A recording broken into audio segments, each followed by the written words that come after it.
लाभ पहले अध्याय पहला वचन।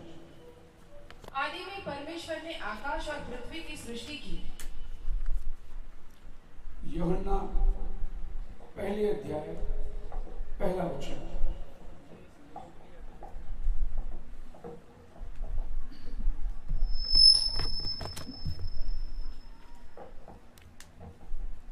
आदि में वचन था और वचन परमेश्वर के साथ था और वचन परमेश्वर था। Praise the Lord। खुदा वापस मानी पढ़े हुए वचन को तो आशीष कर, सुनने वालों के हृदय को स्पर्श कर, और ये वचन हम सब के दिल में अधिकारी से वास करे, ऐसी तो रहम कर। यीशु मसीह के नाम से मांगते हैं, आमीन। बैठ सकते हैं। मैं प्रभु का धन्यवाद देना चाहता हूं जो यहाँ उपस्थित हैं, खास करके इस कन्वेंशन के लिए क्रिया में लाने के लिए प्रभु ने जिन जिन लोगों को सहायता की। अब मैं चाहूंगा सब लोग बैठ जाएं। मुझे लगता है कि सब कुछ ठीक है, कि यहाँ वहाँ मूवमेंट ना करे, कोई चले नहीं, सब अपना अपना सीट लेके बैठ जाएंगे। आज ये आखिरी दिन है।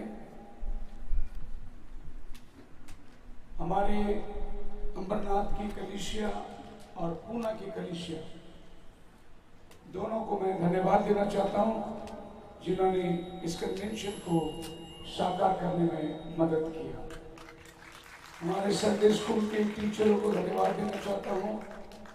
समय मेरे पास नहीं कि मैं आप सबको स्टेज में बुलाऊं, पर जो काम आप लोगों ने किया वो शब्दों के बाहर है। वर्णन हम अपने शब्दों में वर्णन नहीं कर सकते। रात और दिन मेहनत करी इस कन्वेंशन को साध्य करने के लिए, और हमारे जवान बच्चे जिन्होंने बहुत कड़ी मेहनत करी। जब हम ये आश्रम को बुक करने आए थे तो यहाँ पर सिर्फ 300 लोगों को रहने की सुविधा है, और हमने ये चैलेंज को एक्सेप्ट किया कि हमें 600 लोगों को बसाना है,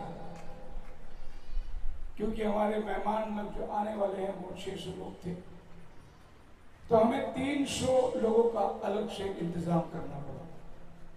मतलब 300 गद्दी लाने पड़े, 300 चादर लाने पड़े, 300 हर चीज उससे लाकर ये 300 की कैपेसिटी को 600 बनाया हमने।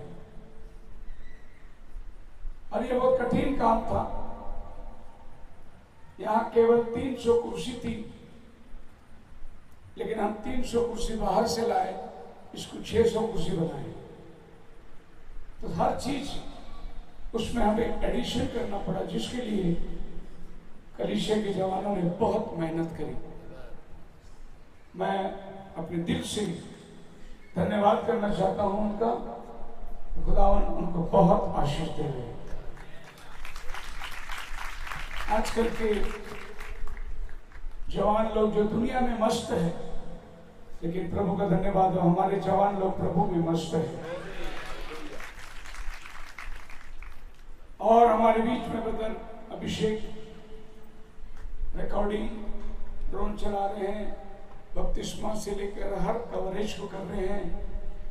बहुत से लोग चाहते थे कि हम इसको ऑनलाइन चलाएं, लेकिन यहाँ नेटवर्क की प्रॉब्लम है, ऑनलाइन नहीं चला पाए। पर रिकॉर्डिंग हुआ है। आप यहाँ से पंजाब पहुँचते पहुँचते आपको ऑनलाइन मैसेज मिल जाएगा, भाई लोग अपलोड कर लेंगे। हालेलुया। फिर आप घर बैठे इस मीटिंग को दोबारा देख सकते हैं। आप अपने आप को भी देख सकते हैं, कि मुझे लगता है कि आप सबकी तस्वीर इस कैमरा के अंदर आ चुकी है।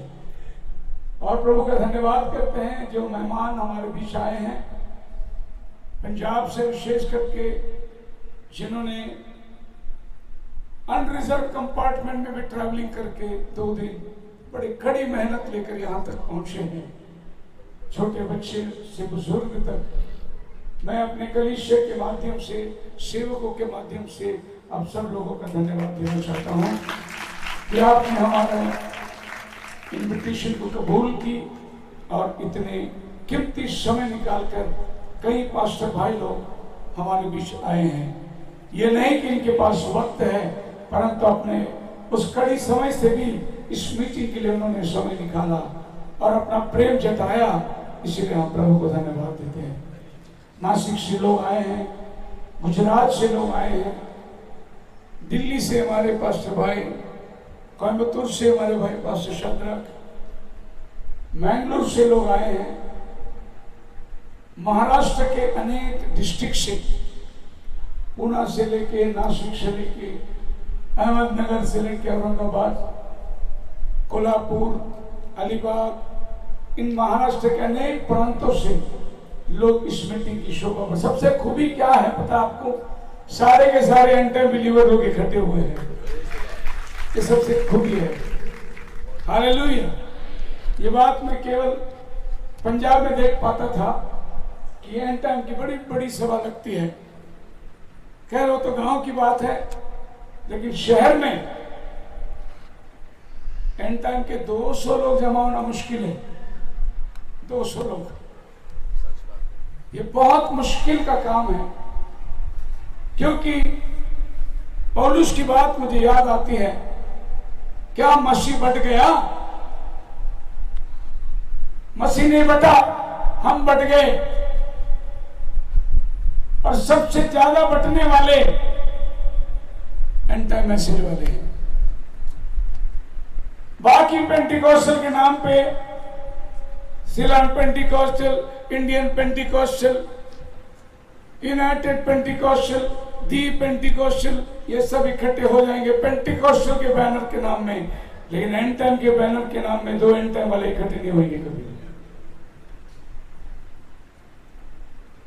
क्योंकि एक ही गांव में 5-5 एंड टाइम की चर्च है। ये सबसे कठिन सांप्रदायिक वो एंड टाइम मैसेज वाले हैं। एक बार रोमन कैथोलिक मान जाएगा, मेथोडिस्ट में जाके बैठ भी जाएगा।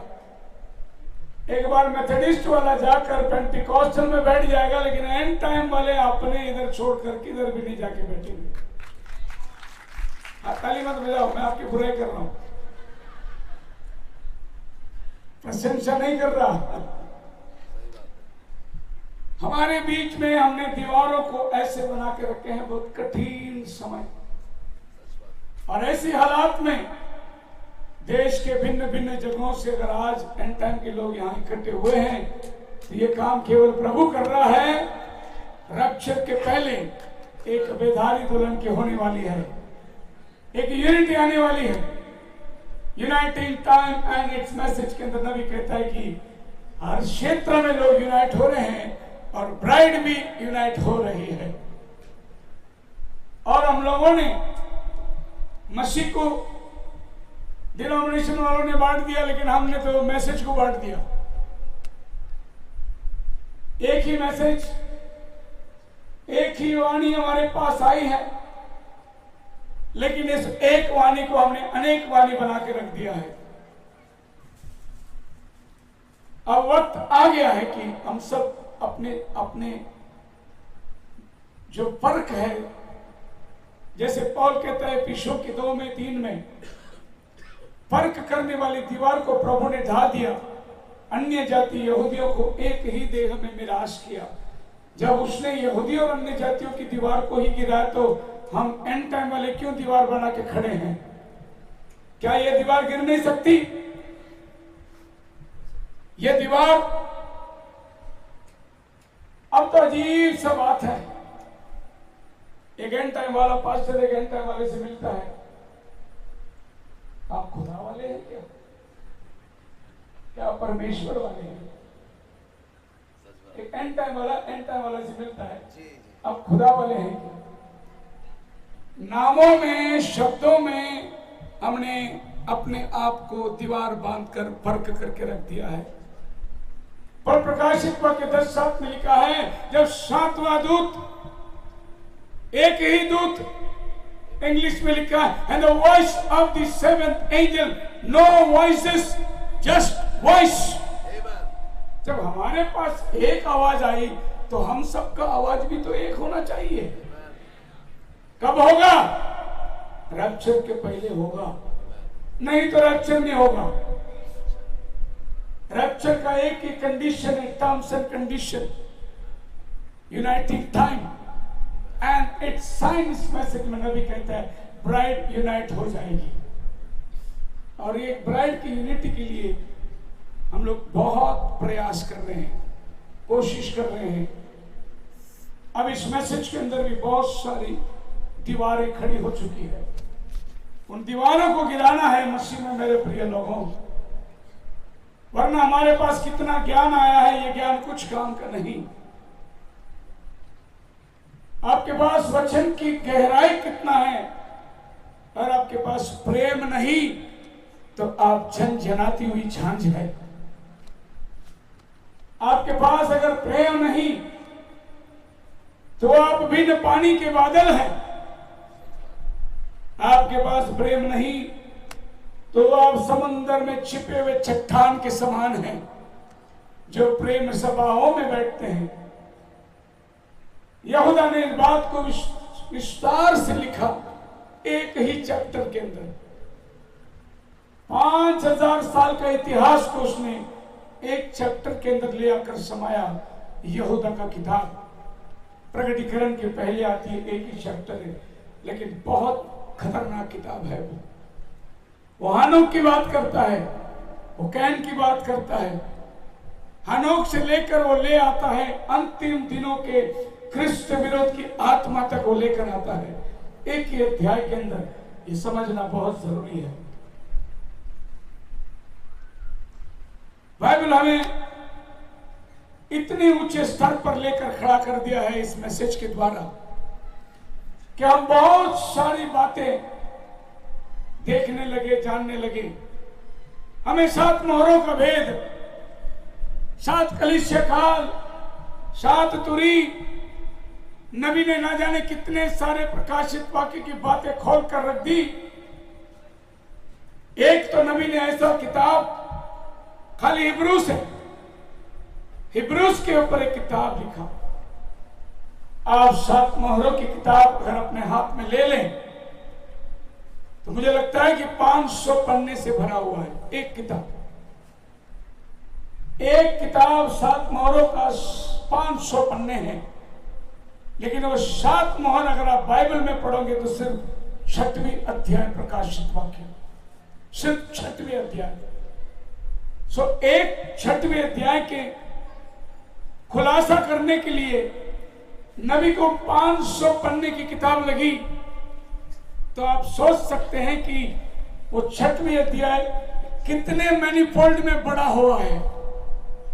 जस्ट एक चैप्टर, चर्च एज किताब, कलीसिया काल की किताब 500 पन्ने की किताब है। लेकिन आप बाइबल में देखेंगे तो प्रकाशित वाक्य की 2 अध्याय खाली, 2 और 3, चर्च एज इफिसियों से लेकर लौदीसिया तक 2 चैप्टर में फिनिश होता है। ये 2 चैप्टर को समझाने के लिए नबी को 500 पन्ने की किताब लगी। आप समझ सकते हैं कि ज्ञान कितना प्रतिशत अपने आप को एक्सपाउंड किया है, ज्ञान कितना प्रतिशत बढ़ चुका है। और ये बढ़ा हुआ ज्ञान ने आपको और हमको पागल बना दिया है। अधिक ज्ञान के कारण पौलुस को कहता है फेस्तुस तो पागल हो गया है ज्ञान की बहुतायत से। पौल कहता है हाँ फेस्तुस मैं पागल हूं, लेकिन मसीह के लिए पागल हूं मैं। आज हम पागल जरूर कहलाना चाहिए, लेकिन मसीह के लिए कहलाना चाहिए पागल। सो आज ये दिन जो आखिरी दिन है, मैं कहता हूं कि आप अपने अपने मुल्क में, अपने अपने गांव में जब जाकर शेयरिंग करोगे, यूनाइटिंग को शेयर करना, यूनिटी को शेयर करना। कि हमने जाकर बॉम्बे में अनेक हिंदुस्तान के लोग इकट्ठे हुए, हम उनके साथ संगति किए हैं। बोलो hallelujah. So bride is universal.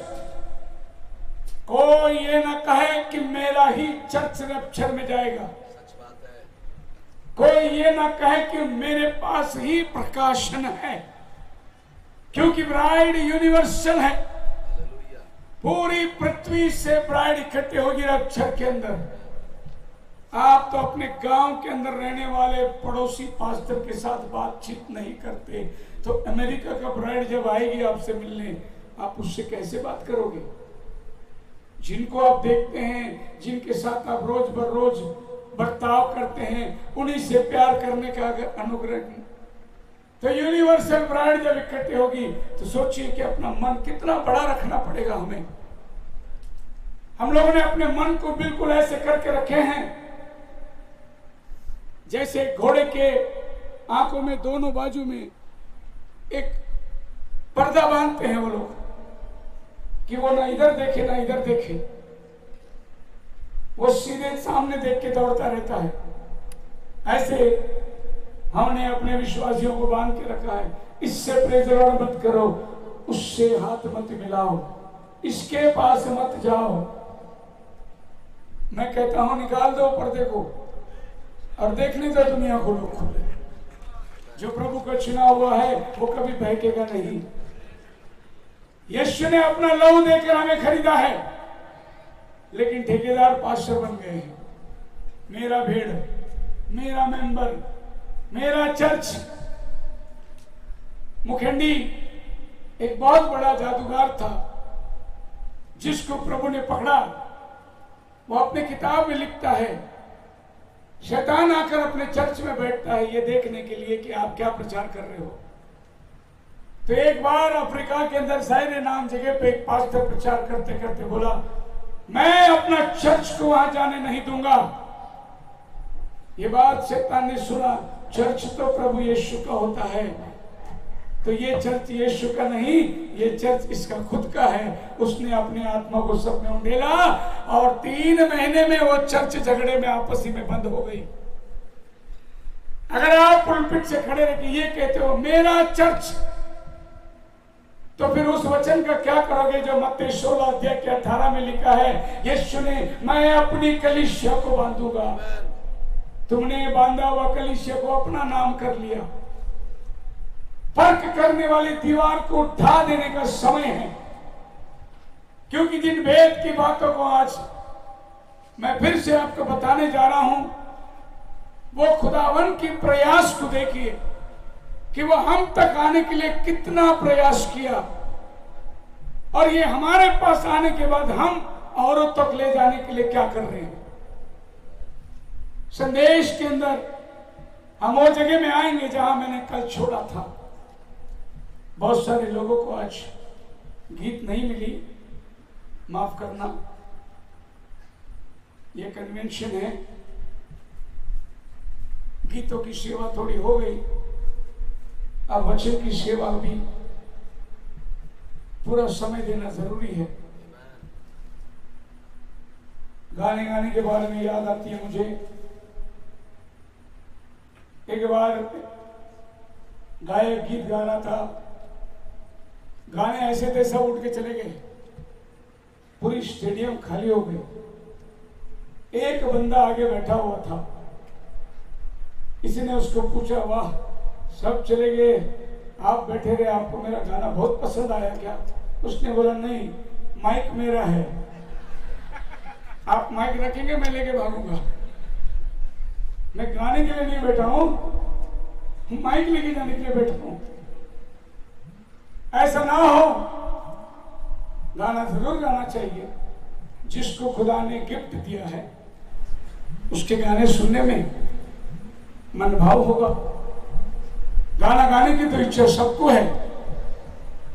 एक बार एक बंदे गायक के घर पे गया और उसने देखा कि उसके घर में बड़ी बड़ी 2 ट्रॉफी रखी, एक छोटी ट्रॉफी रखी। तो उसने उसको पूछा, भाई साहब ये ट्रॉफी आपको गाने में मिली है? बोले हाँ, ये दोनों भी ट्रॉफी गाने में मिली है। तो फिर अपनी ये छोटी ट्रॉफी कौन से गाने में? बोले कि ये मेरे गाने गाने के लिए मिली है। और ये बड़ी ट्रॉफी? बोले मेरा गाना बंद करने के लिए मिला है। तो ऐसा ना हो कि आपके गाने बंद करने के लिए हमें आपको ट्रॉफी देना पड़े। गाना गाने की सबकी इच्छा है, लेकिन आज मैंने बहुत सारी छांट काट कर ली है। खैर, आप कन्वेंशन में आए, अगर आपको एक गाना गाने का मौका मिल गया तो प्रभु को धन्यवाद करो। ये जरूरी नहीं कि तीनों दिन आपको गाना मिल जाए, और भी लोग ये गाने वाले। और सबसे बड़ा गाने का शौक तो मैं रखता हूं, और ये सॉन्ग लीडर ने मेरे सारे गाने काट दिए और सारे गाने आपको दे दिए, फिर भी मैं एक गाना गा के ही संदेश चालू करूंगा।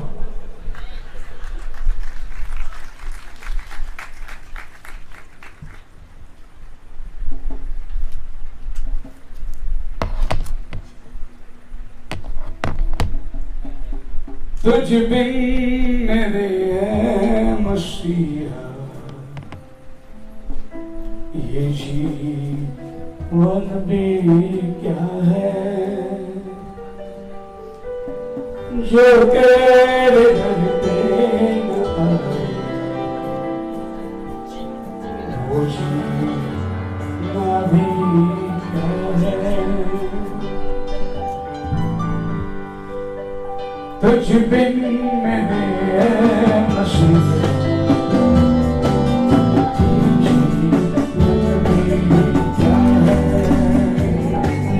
जो तेरे घर पे न आए,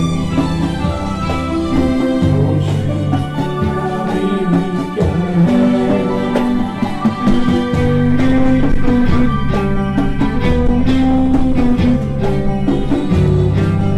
हमारी जीवन की वास्तविकता इस रास्ते से हम गुजर रहे हैं। ये रास्ता क्या है, कितना कठिन है।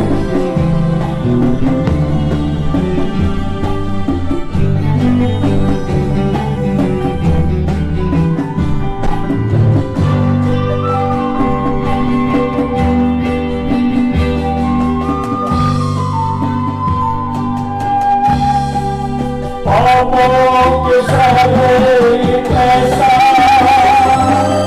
बढ़ता ही जा रहा है, पापों का सागर ये कैसा बढ़ता ही जा रहा है। ऐसी दशा से बचा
सत्य जीवन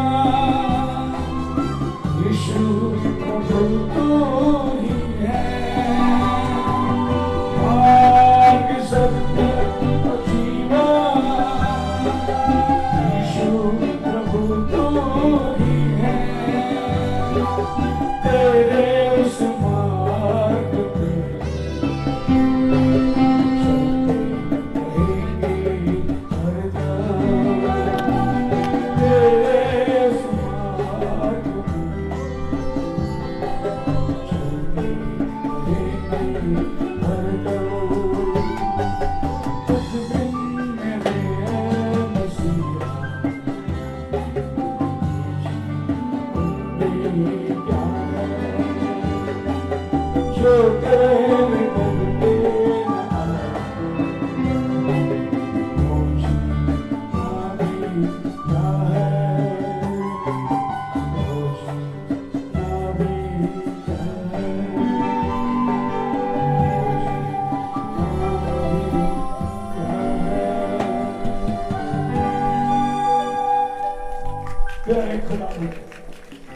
बड़े जाने बच्चे को आशीषित कर।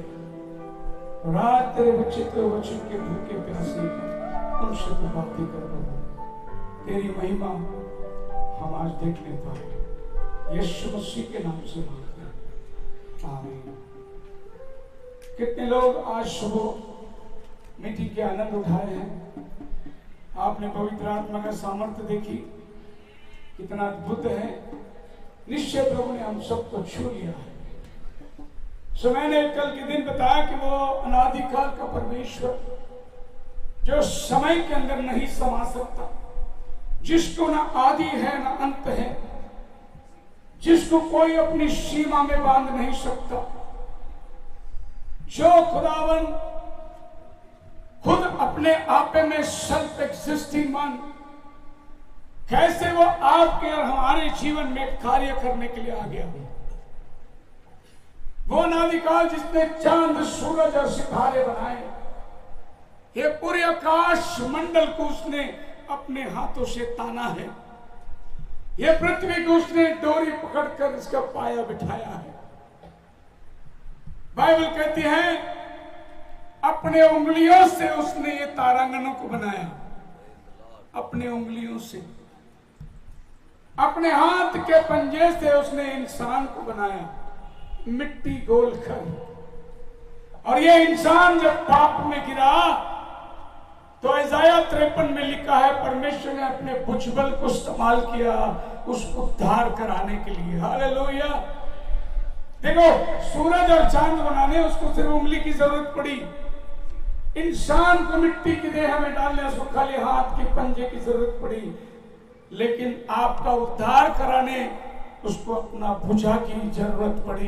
जो इसाया 53 में लिखा है परमेश्वर का भुजबल किस पर प्रकट हुआ है। भुजबल का मतलब क्या है? उद्धार का मार्ग। और उस 53 में आप देखिए उसका दिखावा सुंदर नहीं थी, वो ऊन कतरने वाले मेमने के समान घसीटा गया, उस पर ताड़ना पड़ी, वो कुचला गया, हमारे हेतु वो क्रूस पर चढ़ाया गया। यह है परमेश्वर का भुजबल, जिसने परमेश्वर के स्वरूप में होकर भी अपने आप को शून्य बना दिया, दास का स्वरूप धारण किया। कितना कठिन था वो परमेश्वर जब क्रूस पर लटका हुआ था। लोग कहते थे तू मसीहा है, दूसरों को बचाने आया, अब अपने आप को बचा ले तू। नबी कहता है वो बचा सकता था। लोग कहे कि उतरा क्रूस पर से, वो उतर सकता था। अगर वो उतरता तो हम प्रत्येक को क्रूस पे चढ़ना पड़ता था। इसलिए उसने बोला मैं नहीं उतरूंगा क्योंकि मेरे बेटे और बेटियों को चढ़ना पड़ेगा, ये पाप उनके बदले में लटका हूं। हालेलुया। उसकी आंखों में पट्टी बांधकर उसको थप्पड़ लगाकर पूछे बता कौन मारा, अगर तू भविष्य रखता है तो। वो खामोश रहा। उसे मालूम था वो तो स्वर्ग और पृथ्वी का निर्माण करता सर्वव्यापी परमेश्वर, उससे कोई बात छिपी नहीं है। फिर भी उसकी आंखों को बंद करके जब थप्पड़ लगाए वो खामोश रहा, क्योंकि आपका और मेरा उद्धार का काम उसे करना था। उसके दुख को जरा सोचिए। यही है परमेश्वर का भुजबल। उसके मुंह पे थूके गए, वो थूक उसकी दाढ़ी से बहकर नीचे गिर रही थी, फिर भी वो खामोश खड़ा था, क्योंकि जो थूक आपके मुंह और मेरे मुंह में पड़नी चाहिए वो उसके मुंह पे थूका गया। वो चुपचाप रहा, क्योंकि आपका और मेरा उद्धार कराना था उसको। उसके बलिदान को जरा सोचिए, अपने विचार को ऊंचा करिए। जिसने सूरज और चांद को आज्ञा दी वो ये धरती पर आकर ऐसा खड़ा हुआ जैसा वो कुछ नहीं कर सकता, पर वो आपे में अपने आपे में सब कुछ था। अब मैं बताना चाहूंगा द थ्री-फोल्ड मैनिफेस्टेशन, या तो गॉड हैड रिवील्ड तो उसको यहां आने के लिए 3 प्रकार के क्षेत्र में वो अपने काम को बनाए रखा। सबसे पहले गॉड अबव अस, परमेश्वर हमारे ऊपर। ये था वो समय जब प्रभु अग्नि स्तंभ और बादल के स्तून में अपनी प्रजा के ऊपर मंडला रहा था। उसे अपनी लोगों से प्रेम था। वो दिन को अग्नि स्तंभ बनकर उनके ऊपर खड़ा होता, रात को दिन में बादल का स्तून बनकर उनके मार्गदर्शन करता। इज़राइल के उस जंगल की यात्रा के अंदर 40 साल ना तो पिलर ऑफ फायर हटी, ना पिलर ऑफ क्लाउड हटा। For time being of 40 years वो उनकी सहता रहा। बार बार वो खुड़खुड़ाते थे, कभी तो पानी नहीं, कभी तो मांस नहीं, कभी तो हमें प्याज चाहिए, कभी तो हमें मछली की याद आई जो मिस्र देश में खाते थे। उन्होंने मूसा को कहा, हम हंटर खाएंगे पारों की, लेकिन हमें वापस ले चल, हम ये जंगल में नहीं रहना चाहते। मूसा, बाइबल कहती है, पृथ्वी में सबसे नम्र आदमी था, लेकिन यही पारो के घराने में सबसे खूंखार आदमी था। अगला पारो था वो, अगला साम्राज्य उसके हाथ में थी। लेकिन इब्रानी 11 में लिखा है, सुख दुख भोगने से अच्छा परमेश्वर के लोगों के साथ दुख भोगना उसे पसंद आया। इसलिए उसने सुख विलास को छोड़कर वो दुख के साथ में इनके अंदर निकल कर आया। मोसेस को लोगों ने पूछा, मोसेस एक बात बता हमें, क्या मिस्र देश में कब्र नहीं है? मोसेस बोला, क्यों ऐसे सवाल पूछ रहे हो? नहीं, मरने के लिए रेगिस्तान में लाया तू, उधर मरते तो कम से कम कब्र भी मिलती, इधर तो वीरानियों में हमारा लाश पड़ा रहता। सोचिए, आपको मालूम तो होगा कि मोसेस कितना मेंबर का पास्टर था? 6 लाख मेंबर का पास्टर था, 6 लाख चर्च का पास्टर था Moses. 1 doctor 1 man show, 6 lakh लोगों को लेके चल रहा है। अपने कलीसिया में कितने लोग हैं भाई? 50-100। कितना सरफोड़ी करना पड़ता है ये 50-100 को लेके चलने के लिए। वो 6 लाख लोगों को लेके चल रहा था। कितनी निंदा सहन करी उसने, कितनी बदनामी सहन करी।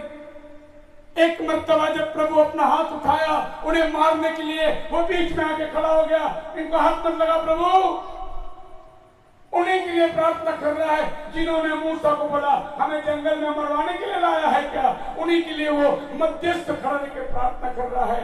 नबी कहता है वो मोसेस नहीं था, वो मसीह मोसेस के अंदर था। इसके लिए मध्यस्थ करने वाला एक ही है, हालेलुया। वो मोसेस के अंदर आकर खड़ा हो गया।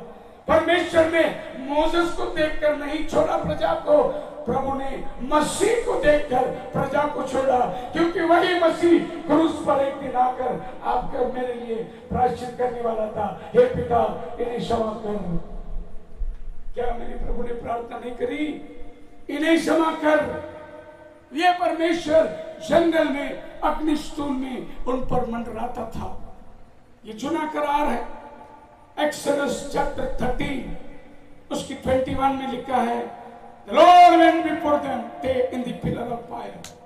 अनादिकाल का परमेश्वर, अदृश्य परमेश्वर, जिसका रूप कोई कभी किसी ने नहीं देखा, वो अग्नि स्तंभ बनकर उनके सामने आके खड़ा हो गया। अब परमेश्वर क्या है लोगों को एक ही मालूम है, उनका परमेश्वर अग्नि स्तंभ है, उनका परमेश्वर बादल का स्तून है। फिर परमेश्वर ने उनको आगे लेके गया और प्रभु ने उनको इस तंबू बनाने का विधि बनाया और बोला जब भी तुम ठहरो इस तंबू के ऊपर मैं आकर विराजमान होगा। उस तंबू के अंदर एक शिकायना ग्लोरी होती थी जो संदूक की वाचा के ऊपर ठहरती। आसमान से मन्ना गिरता, ये बताने के लिए खुदावन देवदूतों का रोटी इनको खिला रहा है। वो पीतल का सांप उनके साथ साथ चल रही थी। कि अगर किसी को मरीज को कुछ दवा की जरूरत पड़े वो पीतल के सांप को देके चंगा हो जाता था। यह उनके सामने चलने वाली डिस्पेंसरी थी। डॉक्टर मोसेस इसको लेके चल रहा था। नबी बताता है कि एक दिन वो डॉक्टर के पास बैठ के बात कर रहा था। डॉक्टर ने बोला हम डिवाइन हीलिंग पर विश्वास नहीं करते, ट्रीटमेंट दवा हम इस पर, क्योंकि हम डॉक्टर हैं, डिवाइन हीलिंग पर विश्वास नहीं करते। नबी ने बोला डॉक्टर साहब आपके सर के ऊपर यह तस्वीर क्या है? एक काटी पर सांप लिपेटा हुआ है। नबी ने बोला साहब ये डॉक्टर आपके सर के ऊपर ये तस्वीर क्या है? डॉक्टर ने बोला वो डॉक्टरी का निशानी है।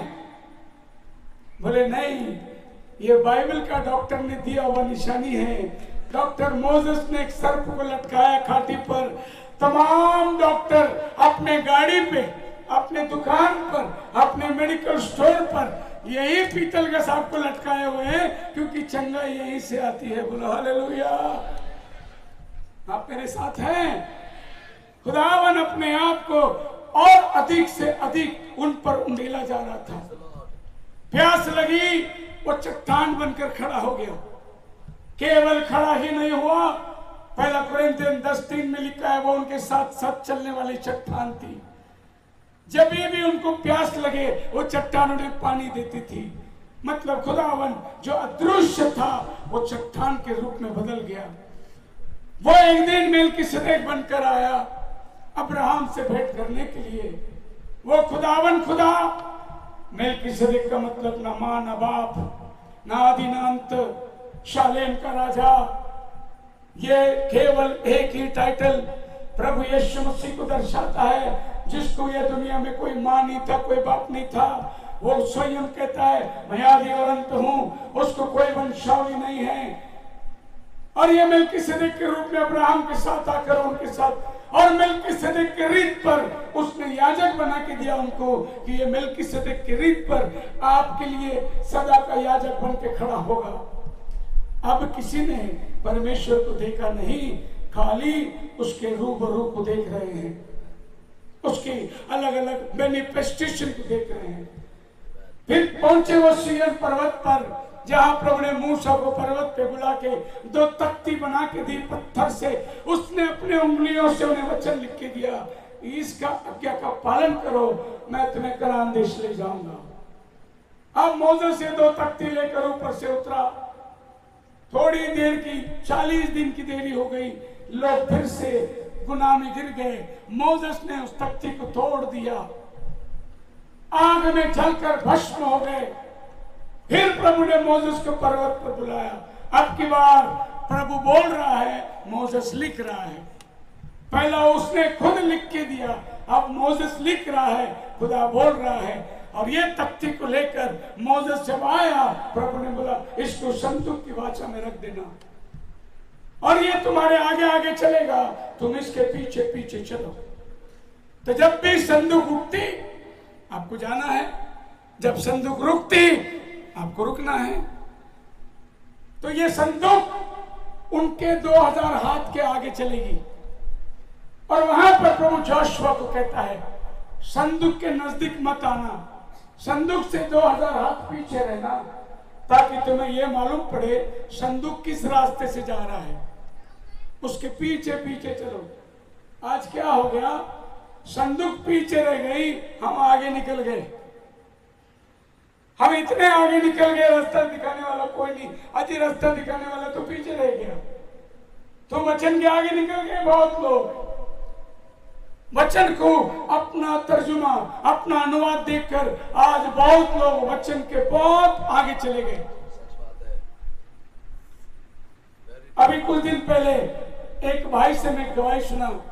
वो एक घर में प्रार्थना को गया था, और वो भाई ने उनको बताया जिस घर में गए थे, बोले देखो ब्रदर, हमारे बेडरूम में 2 अलग खटिया है, हम पति पत्नी अलग अलग सोते हैं। उसने बोला ऐसे क्यों, पति पत्नी अलग क्यों सोते? बोले वचन में लिखा है प्रभु आएगा, 2 जन खाट में रहेंगे, एक जाएगा एक रह जाएगा, इसके लिए हम 2 जन एक खाट में नहीं सोते, हम अलग अलग खाट में सोते ताकि रक्षक में जाए। वचन से आगे चले गए, संदूक पीछे रह गई, वचन से आगे निकल गए, बोलो बहुत आगे चले गए। बात आई समझ में आपकी? दो चक्की पीसते होंगे, एक चला जाएगा, एक रह जाएगा, इसके लिए घर में अभी दो चक्की पीसो ताकि प्रभु आए दोनों चले जाए।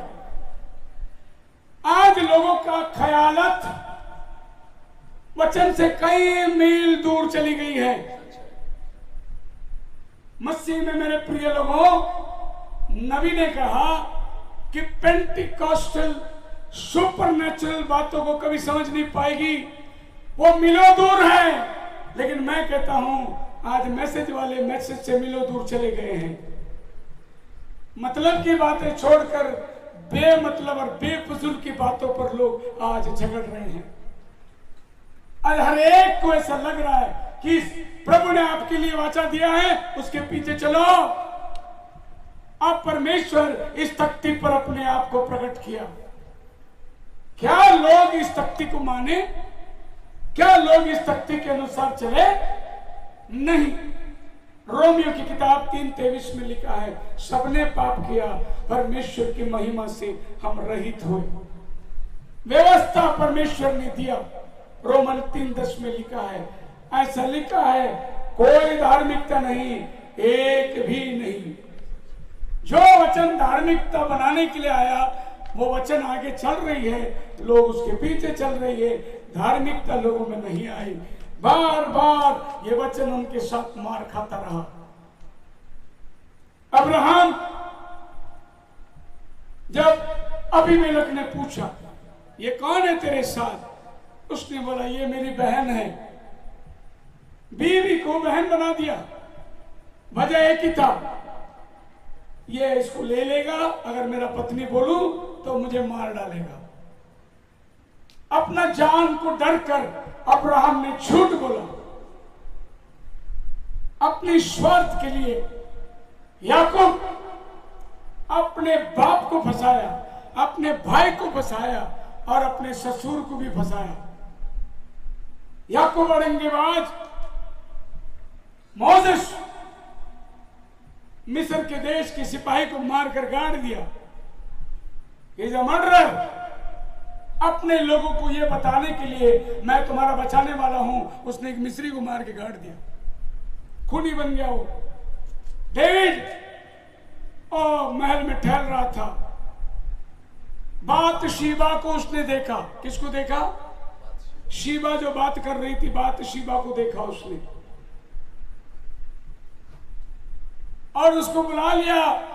उरिया को चिट्ठी देकर मरवा डाला, उसको अपना पत्नी बनाकर बड़ा रहम बताया लोगों को। दुनिया बोले वाह हमारा राजा कितना अच्छा है, देखो बेचारा विधवा हुई, उसको अपना पत्नी बनाकर सहारा दे रहा है। लेकिन नातान नबी आया, डेविड क्या कर रहा है तू? एक अमीर आदमी था जिसके पास बहुत बेड़े, एक गरीब जिसके पास एक था। तूने क्या किया? जब मेहमान आया उसने गरीब का भेड़ लेकर पका के खिला दिया। दाऊद उठा कुर्सी से, कौन है वो? ऐसे आदमी को तो मौत की सजा होना चाहिए। नातान बोला तू ही है? मैं? हाँ, तेरे पास 1000 रानियां हैं, तू सूरिया की पत्नी को ले आकर अपनी पत्नी बनाकर रखा है। डेविड बिकम और fallen in adultery। सिमसोन प्रभु का नाजिर माता के गर्भ से, उसके सर में 7 लटों थी, चोटियां थी।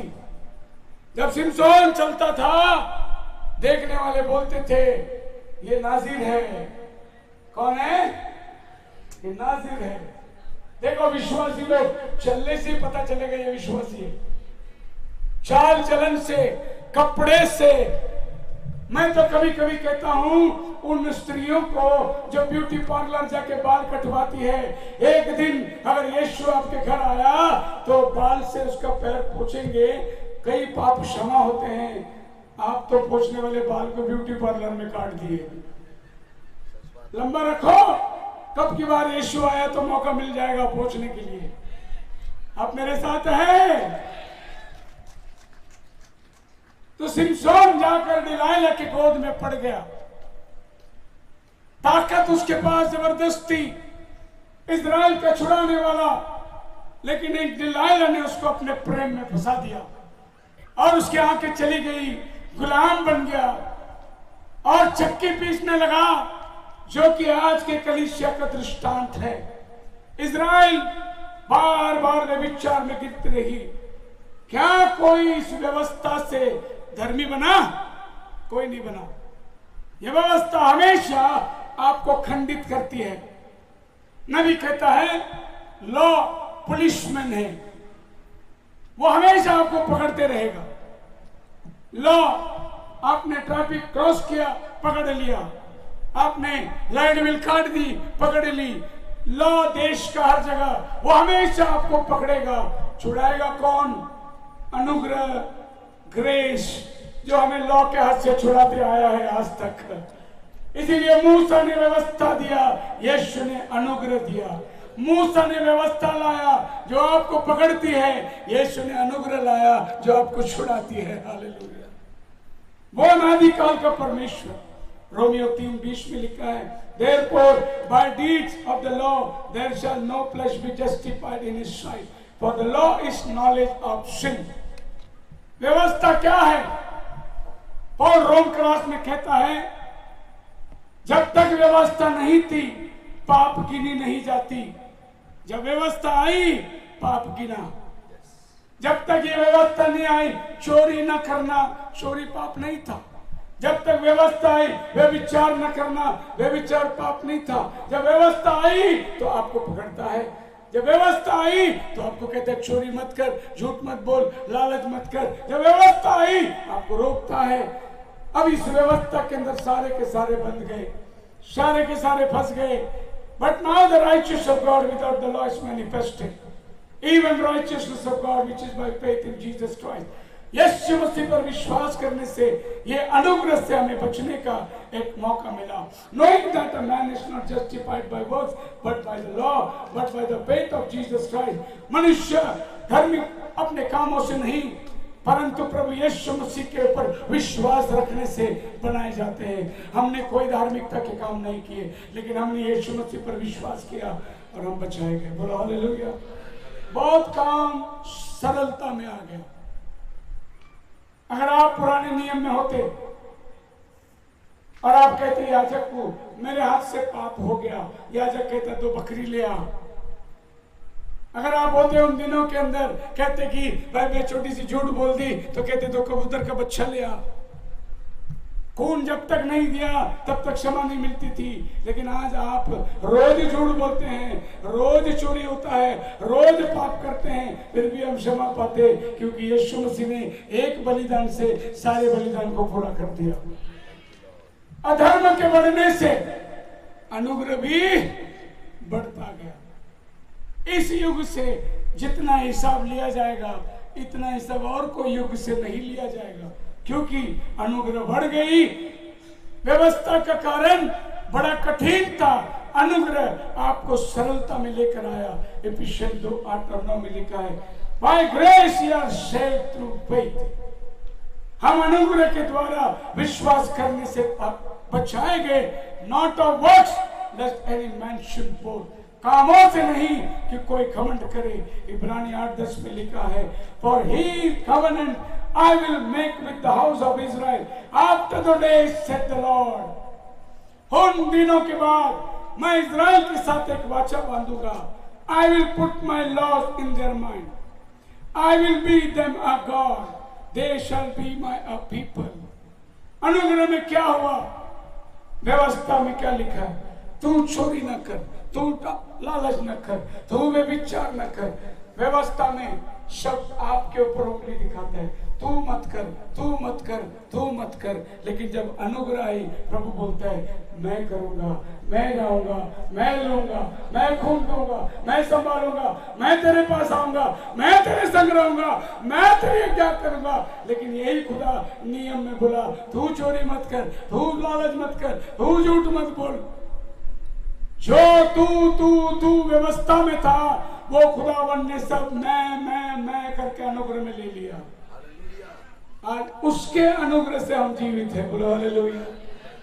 सो इब्रानी 8 के अंदर व्यवस्था एक नई मिल गई, द लॉ ऑफ रिडेम्पशन। अब परमेश्वर जो अग्निस्तंभ में, बादल की स्तूल में, व्यवस्था के अंदर अपने आप को मैनिफेस्ट करता था, अब वो दूसरे कदम में आ गया। And that was God with अस। वो इम्मानुएल बन के आ गया। इतना काफी नहीं था खुदावन को कि वो उनके ऊपर मंडला रहा है, उनके साथ वचन चल रहा है, उनको आसमान से मन्ना खिला रहा है, उनको चट्टान से पानी पिला रहा है। खुदा ने बोला नहीं, इतना काफी नहीं, अब मैं खुद जाऊंगा इनके साथ रहने के लिए। हालेलुया। वचन देहधारी होकर आया और इसको हम कहते हैं गॉड विद अस। उसको कहते हैं गॉड अबव अस। अब गॉड विद अस इम्मानुएल बन के हमारे तरह दो पैरों पर चलता है। लोगों के हर दरिद्रता, गरीब, पापियों का मित्र, पियक्कड़, खाऊ, न जाने क्या क्या नाम उसे दिया गया, लेकिन वो इंसान बनकर चलता रहा। मेरा प्रभु किसी की अपॉइंटमेंट मिस नहीं किया, जिसने बुलाया उसके घर पे गया, जिसने उसे हाथ मारी वो रुका उधर। इतनी भीड़ के अंदर वो कहता है बर्तिमायु आजा।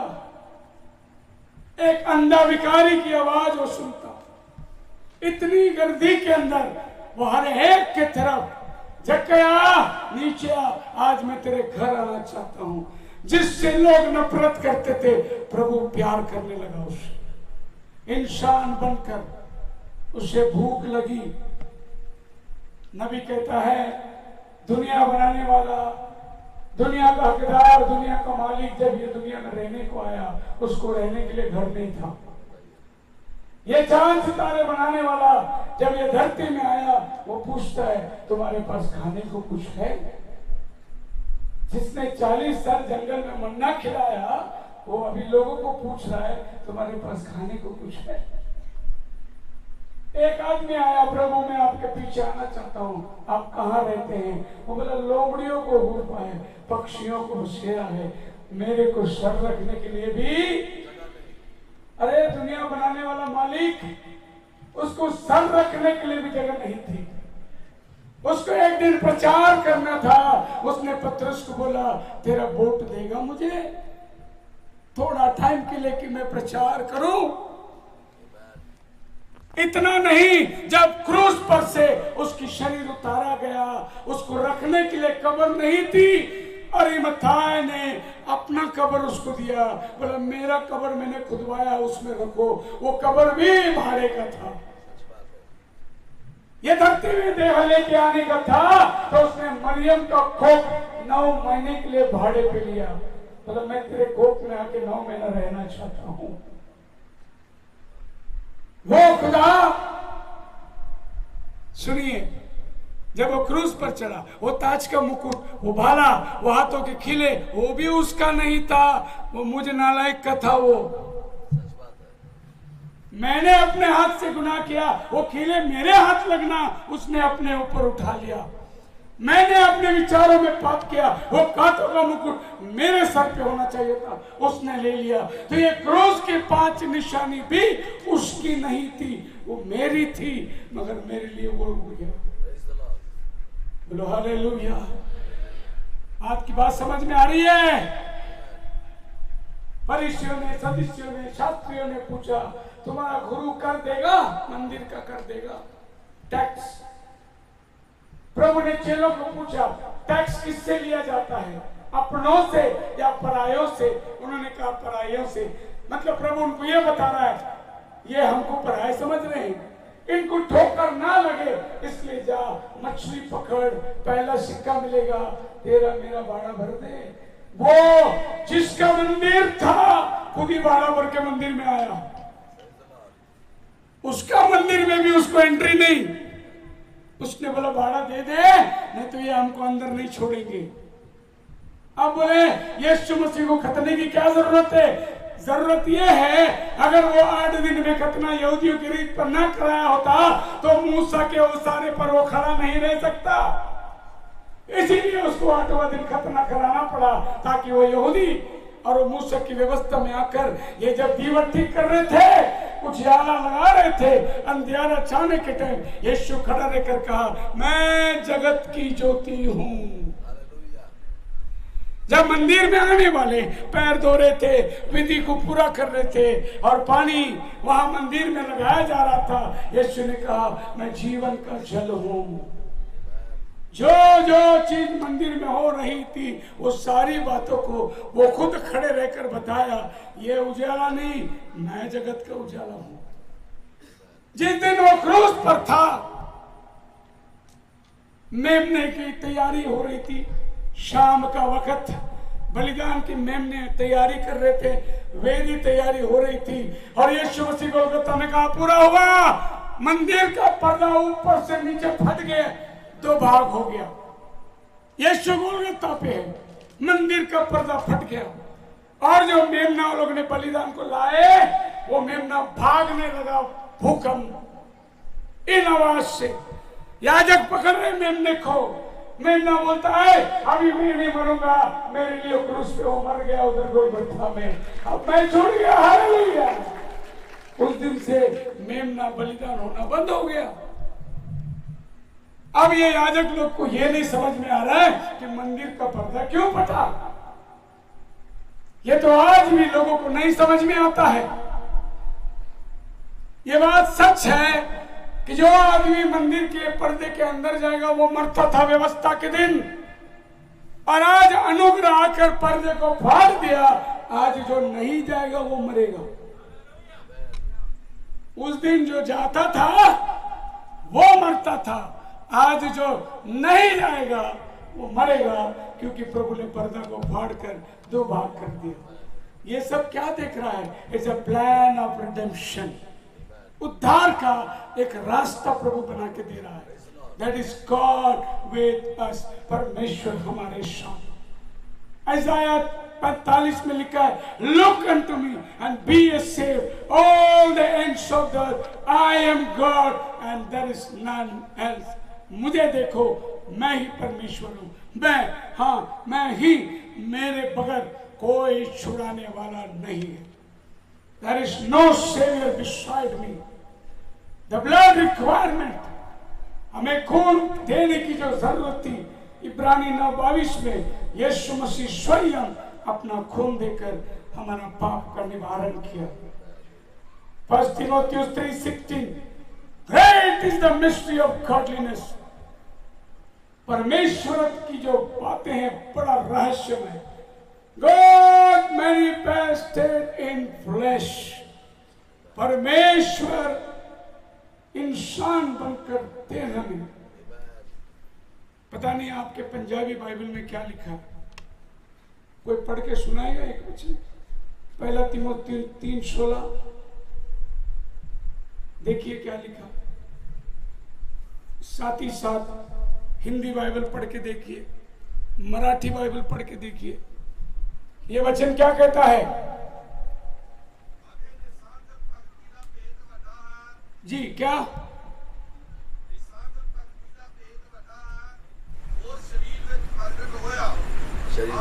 कौन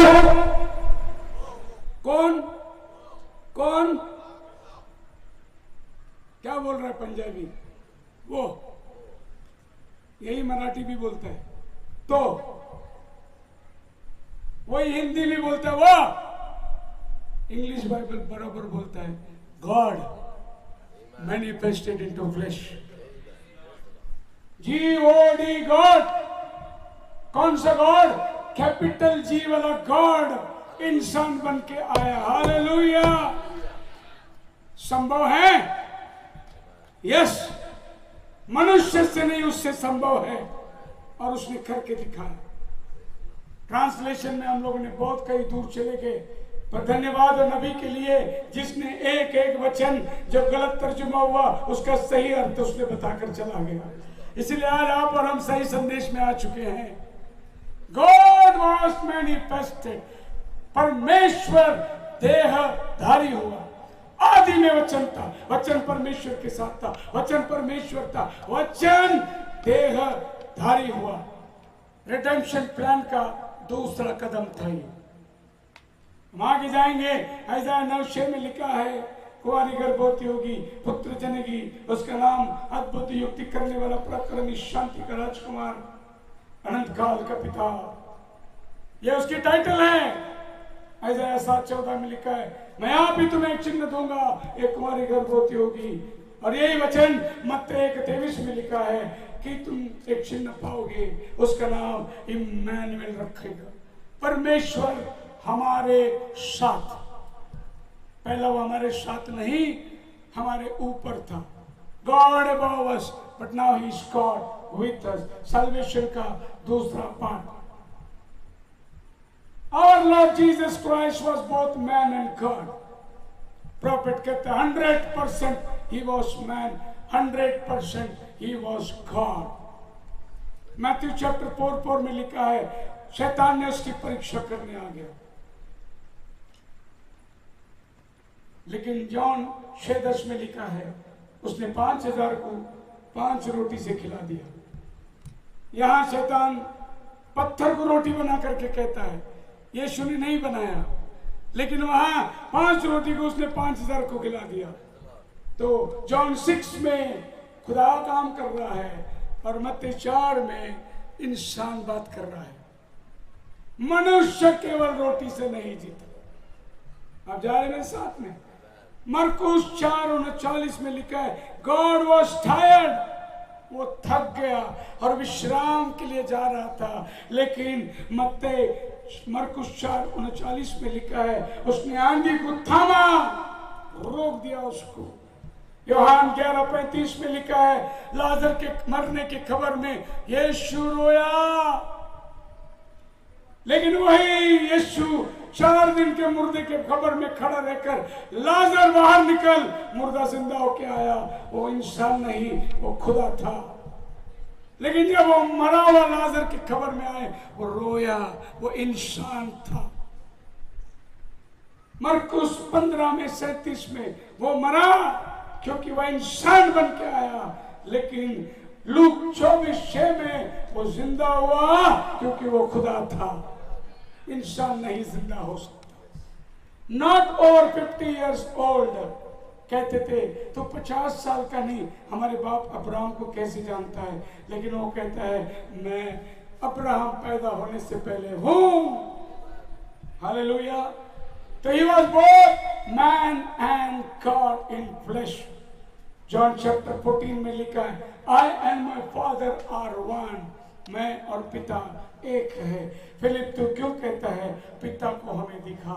ये एक ही व्यक्ति ये धरती पर कैसे पाया, मैं और पिता एक।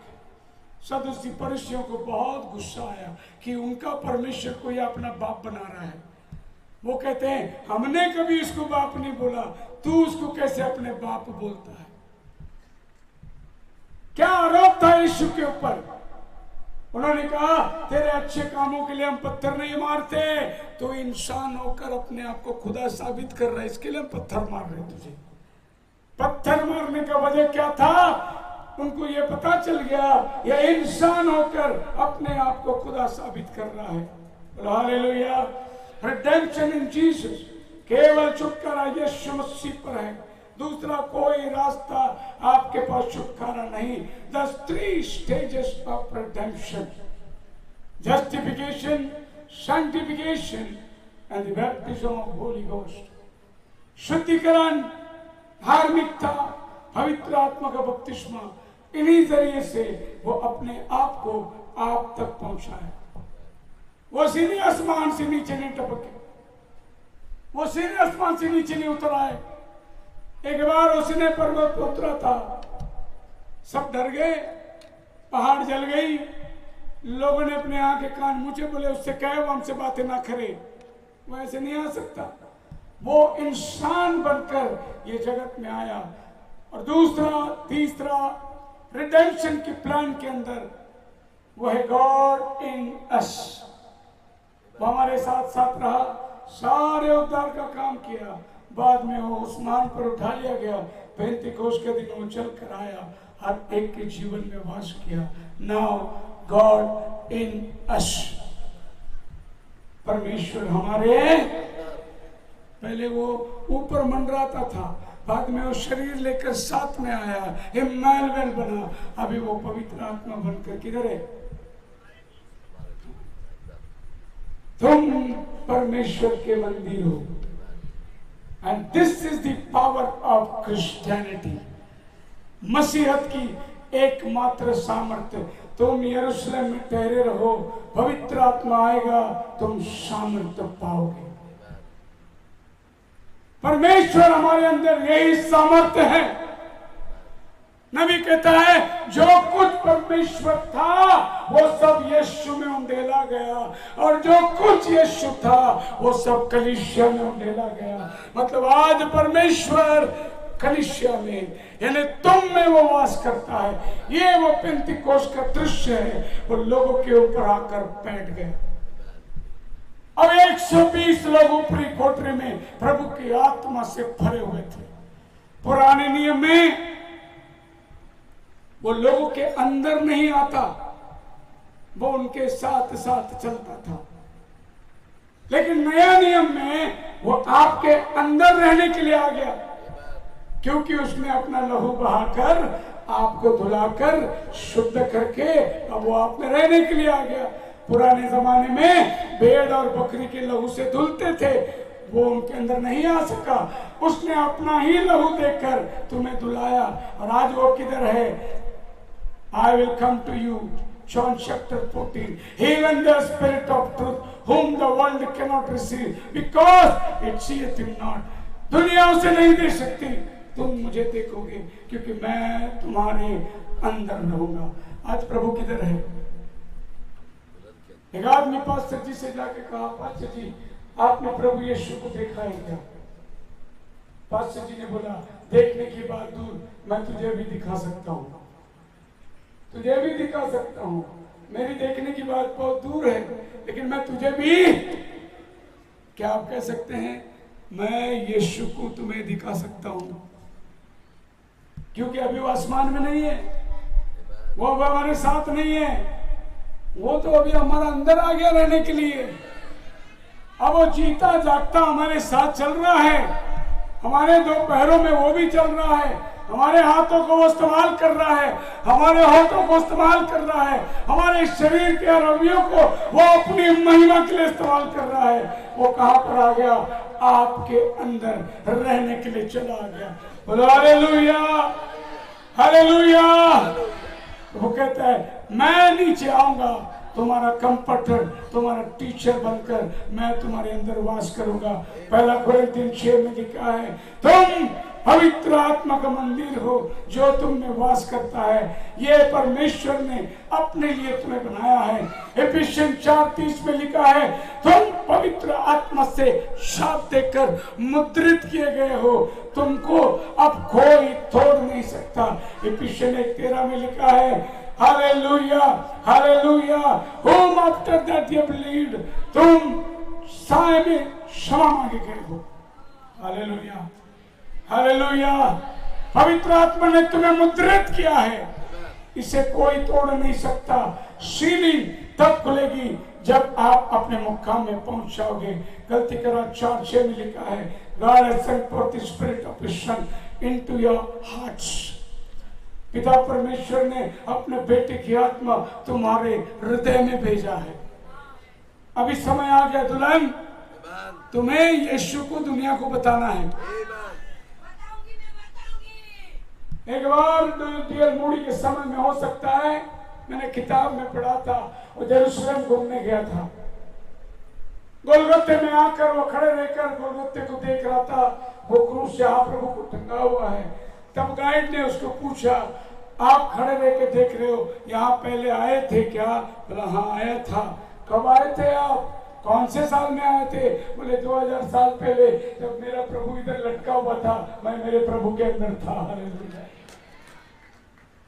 आप भी थे उस गोलगत्ते पर्वत पर जब प्रभु आपके उसके छाती से जो पानी और लहू निकला, वो उसकी दुल्हन बाहर आ गई। आप उसी के अंदर से बाहर निकले हैं। जैसे आदम को गहरी नींद में डालकर पसली निकालकर हवा बनाया, परमेश्वर ने यीशु को क्रूस पर लटकाकर उसकी पसली से दुल्हन को तैयार किया।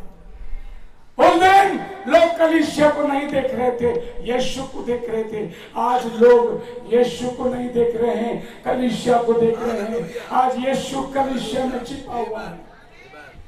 उस दिन यीशु कलीसिया को नहीं दिखाया, आज कलीसिया यीशु को दिखाना है दुनिया को, क्योंकि दुनिया उस दिन कलीसिया को नहीं देखी, आज दुनिया कलीसिया को देख रही है, यीशु को नहीं देख रही, क्योंकि यीशु कलीसिया के अंदर छिपा हुआ है। क्या आप एक नारे लगाएंगे जो से हालेलुया? तुम परमेश्वर के मंदिर हो। रोमकरास 8:9 में लिखा है, यदि परमेश्वर का आत्मा तुम में नहीं, तुम उसका जन नहीं हो सकते। You cannot be. तुम्हारे अंदर पवित्र आत्मा है तो निश्चय तुम्हारे अंदर वो आके वास कर दिया। देखिए, the three offices of God, fatherhood above us, sonship with us, Holy Spirit in us। आप अंदाज लगा सकते हैं, जो परमेश्वर ने आदि में पृथ्वी के ऊपर मंडलाना था वो भी आपके अंदर आके रहता है। जो आत्मा पृथ्वी के ऊपर छाया कर रही थी, बिहू जो हमने कल के दिन देखा, वो आत्मा आज किधर आके बैठी है? किसमें? बाइबल क्या कहता है? तुम परमेश्वर के मंदिर हो। कौन? तुम परमेश्वर के मंदिर हो, जिसमें परमेश्वर की आत्मा वास करती है। दैट इज लॉर्ड जब वो पिता था, जीसस जब वो पुत्र बना, पवित्र आत्मा आज के समय में लॉर्ड जीसस क्राइस्ट। आज 30 लोगों का बपतिस्मा प्रभु यीशु मसीह के नाम पे हो गया। हालेलुया। जब प्रभु यीशु मसीह कहते हैं, पिता पुत्र पवित्र आत्मा का नाम प्रभु यीशु मसीह, इस बपतिस्मा में पिता भी शामिल है। लेकिन याद रखिए, जब हम पिता के नाम से गाड़ते हैं, पिता मरा नहीं तुम्हारे लिए जो तुम गाड़ रहे हो उसको। पवित्र आत्मा के नाम, पवित्र आत्मा मरा नहीं तुम्हारे लिए जो तुम पवित्र आत्मा को गाड़ रहे हो। तुम्हारे लिए मरा केवल यीशु। हमारे सांप्रदायिक डिनोमिनेशन ना जाने कितने ही बार पिता को भी गाड़ दिए, पवित्र आत्मा को भी गाड़ दिए, जो कभी मरे नहीं। आपके लिए मरा यीशु, इसलिए बपतिस्मा यीशु मसीह के नाम में लेना है। वही उद्धार का एकमात्र जरिया है। अब सब मेरे साथ हैं। इस कन्वेंशन का उद्देश्य ही है, आपको बताना चाहता हूं, जो परमेश्वर आदि अनादि काल में था, वो इंसान बनकर आपके पास आया। धीरे धीरे अग्निस्तंभ में आकर उनके ऊपर मंडलाया, बादल के स्तूल में उनके ऊपर चलता रहा, मन्ना के द्वारा उनके भूख को मिटाया। एक दिन तंबू बनाया, वचन रूप ले आकर तंबू में बैठ गया। अब वो वचन के अंदर उठ के चलने लगा। वचन की पेटी जा रही थी, जेरिको को घूमी, 7 बार दीवार गिर गई। यही पेटी जाकर योर्दान में पांव रखा, नदी दुभाग हो गया।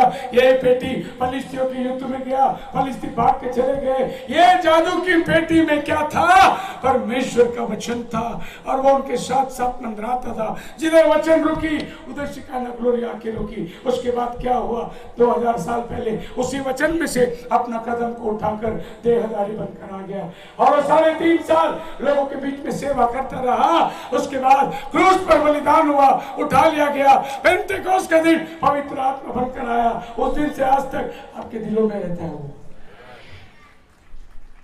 कभी जाएगा? वो जब आप रैप्चर में जाएंगे तभी हो जाएगा। 2000 साल से पवित्र आत्मा धरती पर क्या कर रहा है? अपनी दुल्हन को तैयार कर रहा है। सो पवित्र आत्मा क्या करने आया आपके जीवन में? आपको तैयार करके रैप्चर में ले जाने के लिए आया। आप तैयार नहीं हो सकते खुद ब खुद, इसीलिए वो आ गया आपके अंदर होकर। यीशु ने कहा, मुझे बहुत सी बातें तुम्हें कहनी है, तुम नहीं समझोगे, लेकिन जब पवित्र आत्मा जो सत्य का आत्मा आएगा वो तुम्हें सारी बातें समझाएगा। क्योंकि आज मैं समझाऊं तुम समझ नहीं पाओगे, लेकिन उस दिन तुम समझ पाओगे, क्योंकि मैं तुम्हारे अंदर होकर समझाऊंगा। और पवित्र आत्मा का अभिषेक आज हमारे अंदर आई और हमें वचन का खुलासा मिल गया। आज हम वचन को बहुत गहरी तरीके से समझ सकते हैं। खुदावन आप सबको बड़ी आशीष दे। आइए हम प्रार्थना के लिए जाएंगे। पैरों पर खड़े हो जाएं सब लोग। Thank you Jesus. प्रभु की इस आशीष के लिए हम अपने दोनों हाथ को उठाकर इस खुले आसमान के तले प्रभु को देखते हुए कहेंगे,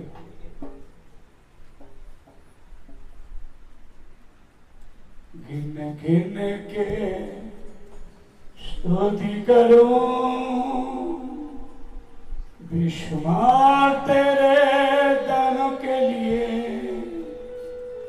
अब तक तूने संभाला मुझे अपने बाहों में लिए हुए। अब तक तूने संभाला मुझे, पैर घुमा सकते हैं, अपने बाहों में लिए हुए। हम धीमे धीमे गीत को गाएंगे। तेरे शत्रु का निशाना तुझ पर होगा ना सफल। तेरे शत्रु का निशाना तुझ पर होगा ना सफल। वो रखेगा पुतली जैसी, वो रखेगा तुझे हर पल। आँखों की पुतली जैसी, वो रखेगा तुझे हर पल। स्तुति करो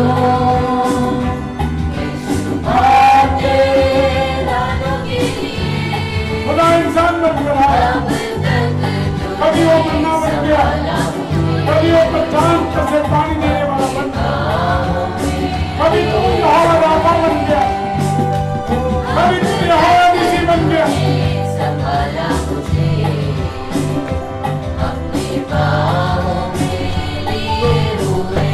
आंधियां बन के आई,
अनादिकाल का परमेश्वर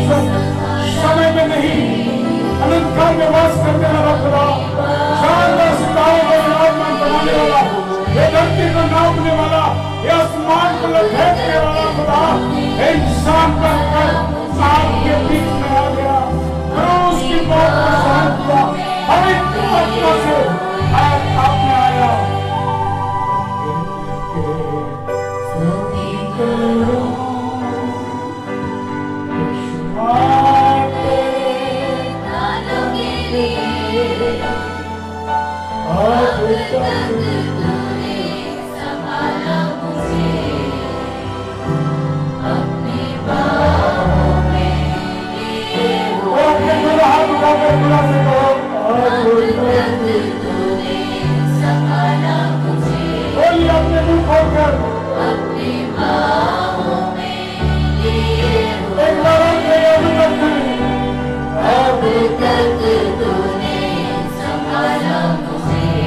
आसमान की तरफ देखकर अपने दोनों हाथ से एक बार और कहिए, अब तक तूने संभाला मुझे,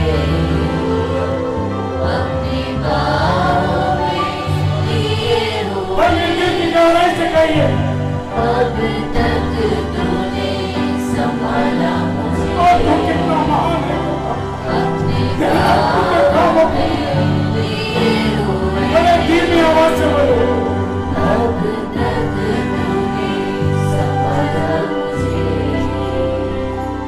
अपनी बाहों में लिए हुए। अपने मुंह में गुनगुनाते कहिए, ला ला ला ला।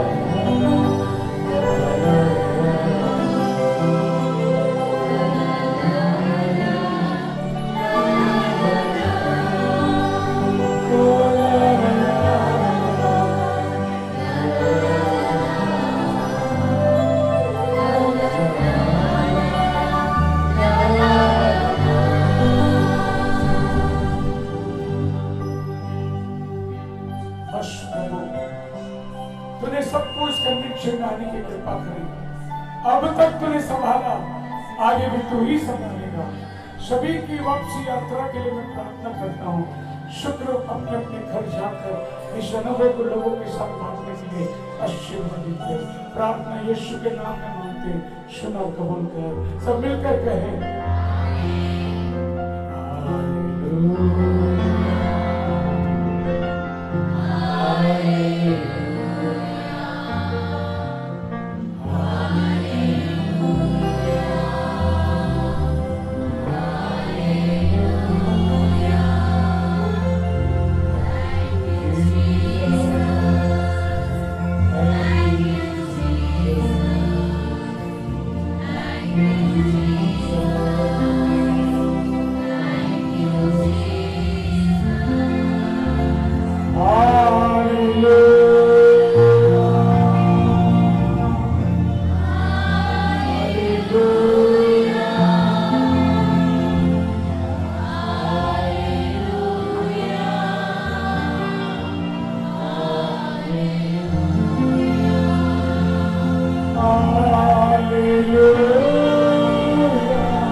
शांति समाधान पवित्र आत्मा का सहभागिता से लेकर प्रभु के आने तक सबके साथ खड़ी रहे। सब मिलकर कहे हालेलुया, हालेलुया। खुदावंद आप सबको आशीष दे। अगर वक्त है तो हम फिर मिलेंगे, उसके पहले प्रभु आ गया तो हम स्वर्ग में मिलेंगे। इसी उम्मीद के साथ सबको प्रेम भरा सलाम। God bless you. एक मिनट से मिल सकते हैं।